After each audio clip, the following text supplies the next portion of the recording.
Presiden Meksiko Claudia Sheinbaum dengan tegas menolak gagasan intervensi militer oleh Amerika Serikat di wilayah kedaulatan negaranya untuk memerangi kartel narkoba. Penegasan ini muncul setelah Presiden Amerika Serikat Donald Trump kembali melontarkan wacana tindakan agresif di wilayah Meksiko.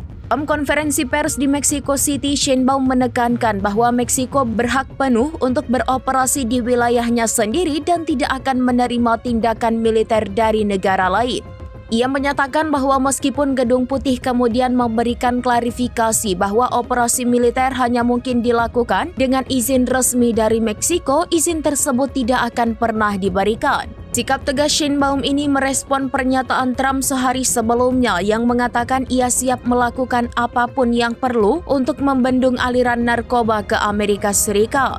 Download Tribun X sekarang, menghadirkan lokal menjadi Indonesia.